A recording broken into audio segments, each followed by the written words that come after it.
Welcome back dito sa channel natin. Muli tayong nagbabalik dito sa Makati City. Update naman tayo sa patuloy pa rin na renovation at redevelopment ng Glorieta.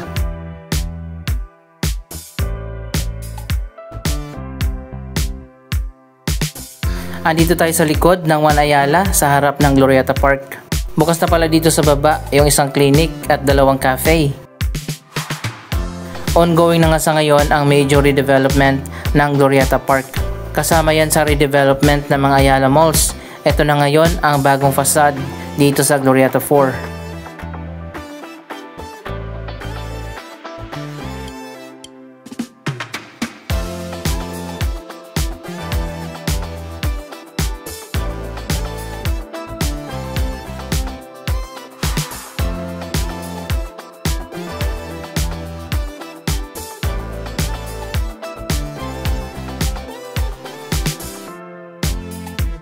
Magkakaroon nga ng transformation ang Glorieta Park.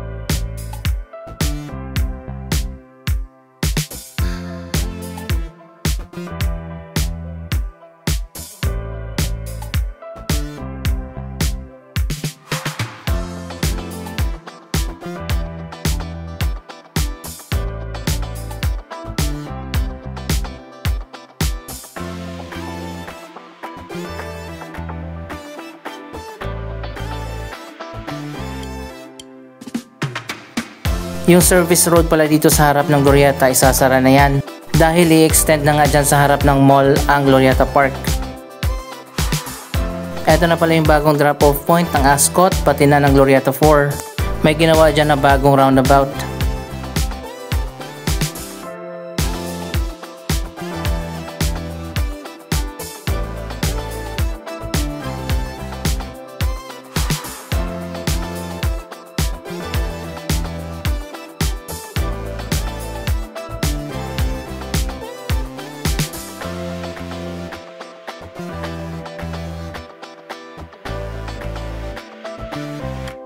Kung titingnan natin itong design, magkakaroon na nga dyan ng fountain. May hagdanan na diretso papasok dyan sa loob ng mall.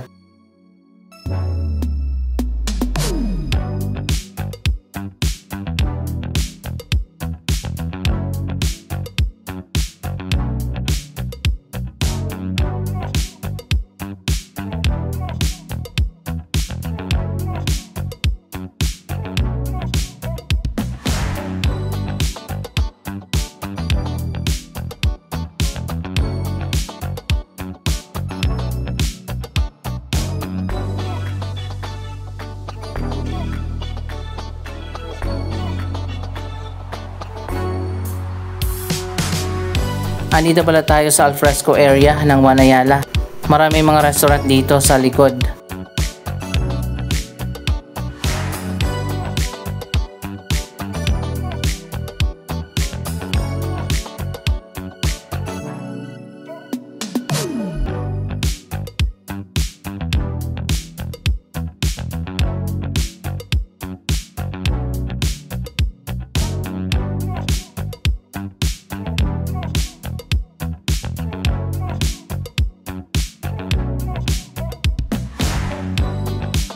Makikita naman natin dito yung latest na progress sa The Estate Makati, ang pinakabagong high-end residential tower dito sa Ayala Avenue. Yan ay project ng SMDC at Federal Land.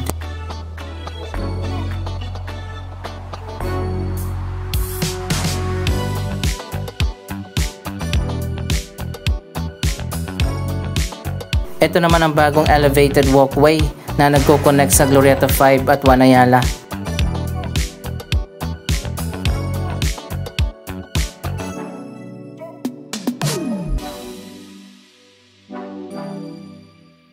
Tapos na nga ang construction dito sa bagong hotel sa taas ng One Ayala. Abangan nyo next year, magbubukas na ang Canopy by Hilton.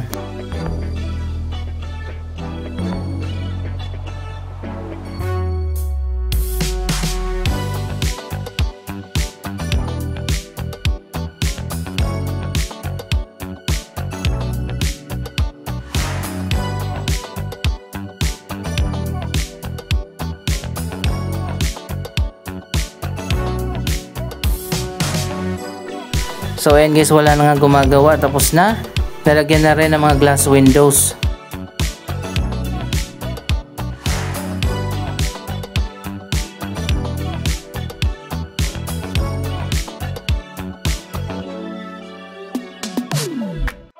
Proceed muna tayo dito sa kabila sa Glorieta 3. Napakaganda na nga at napakaliwanag na dito sa may driveway.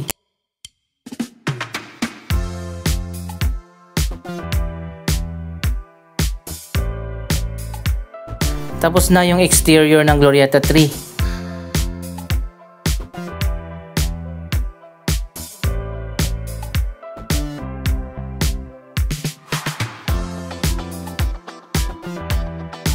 May bago namang 3D billboard na inilagay dito.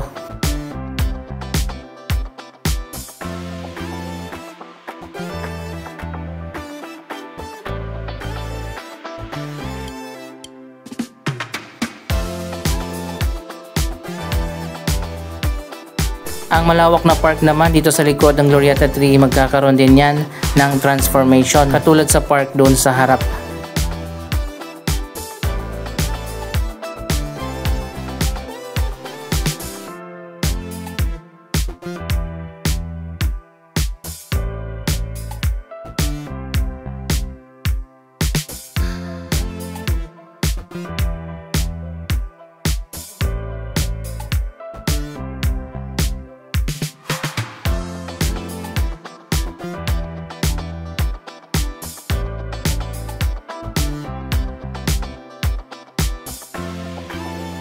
Isa pang malaking project ng Ayala Land ang itatayo dito sa tabi ng Glorieta.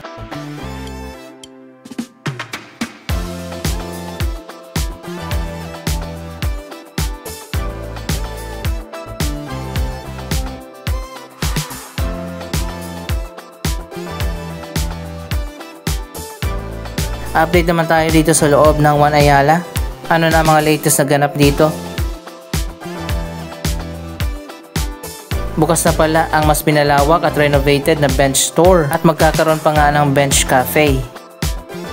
Marami nang nagbukas dito ng mga pop-up cafe dito sa hallway. At hindi lang yan, ang Tokyo Matcha ay magbubukas na rin dito sa may hallway.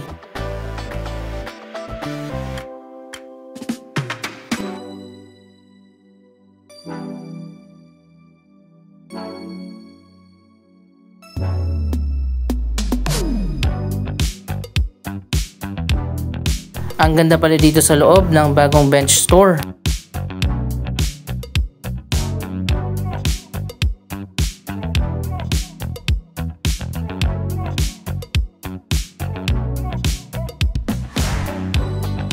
Tingnan nyo naman, ang ganda ng interior.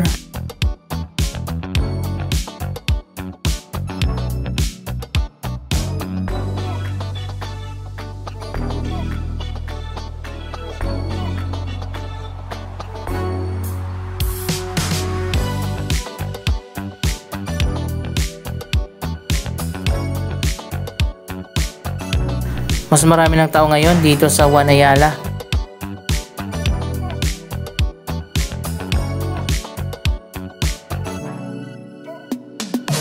Syempre hindi magpapatalo ang pen shop.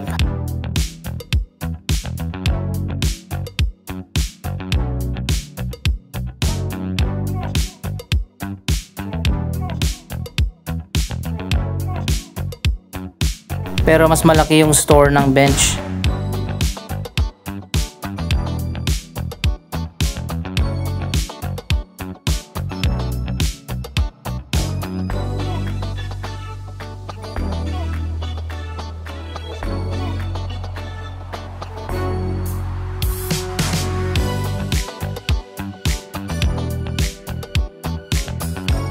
Napakaganda talaga ng pagkakadesign ng One Ayala.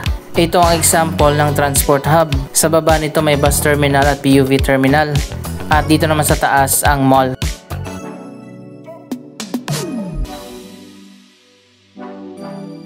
Bukas na rin yung arcade dito.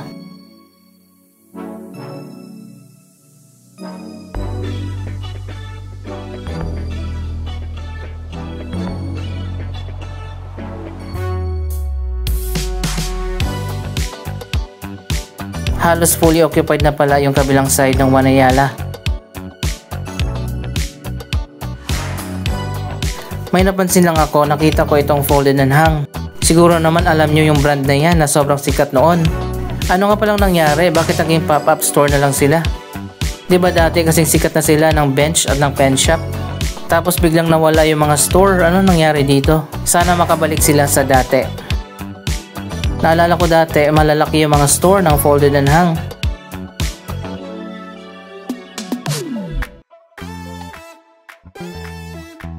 Dapat talaga lagyan ng One Ayala ng escalator dito sa side na to. Kaya mapapansin nyo walang masyadong tao kasi nga walang escalator.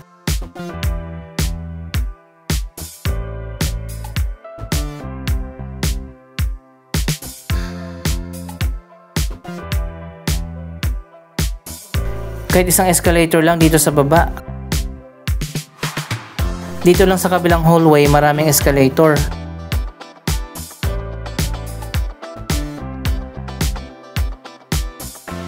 Dalawang floor ng One Ayala ang connected sa SM Makati.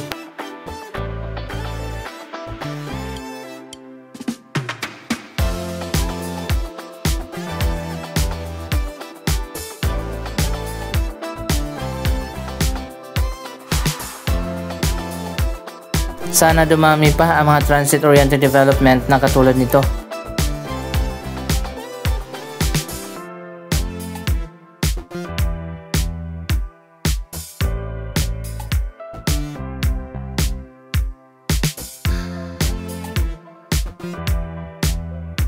Isa pang transport hub ng Ayala Land ang itatayo doon sa may Taguig, ang TCITX. Matagal na nagkaroon ng groundbreaking ceremony, pero sa ngayon hindi pa rin nasisimulan ang Taguig City Integrated Terminal Exchange na mas malawak pa sa One Ayala at PTEX combined.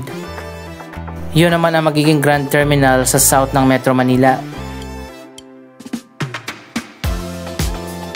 Abangan din natin ang opening ng Ayala Malls Arca South sa December na yan, pati na yung bagong terminal.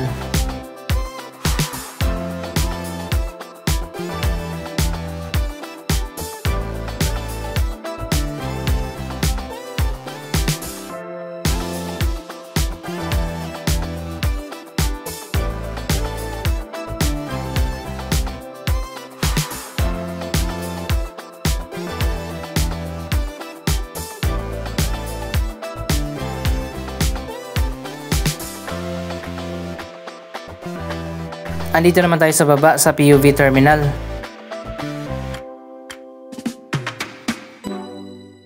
Napakaganda dito at napaka-organized. Marami na rin ang nilagay na mga bagong LED screen.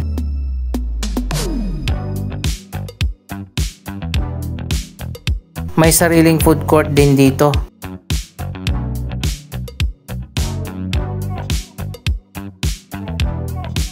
Maganda talaga gumawa ng terminal ang Ayala. Dito naman sa ground floor ang bus terminal. Ayan, makikita nyo naman marami na rin ang LED screen.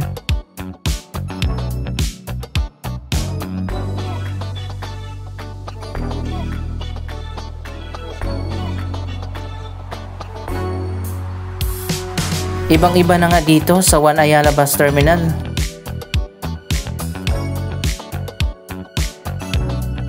Ganun pa rin, napakarami mga commuters ang sumasakay dito.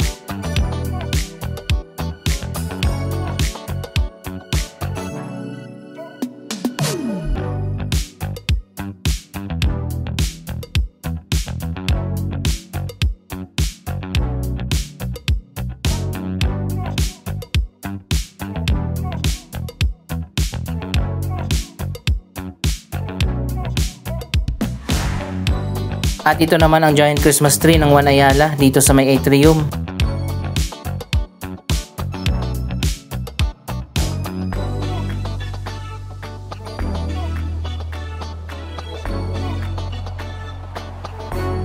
Pati pala dito sa may entrance kapag galing ka ng Ayala MRT, napakarami na ang mga bagong LED screen.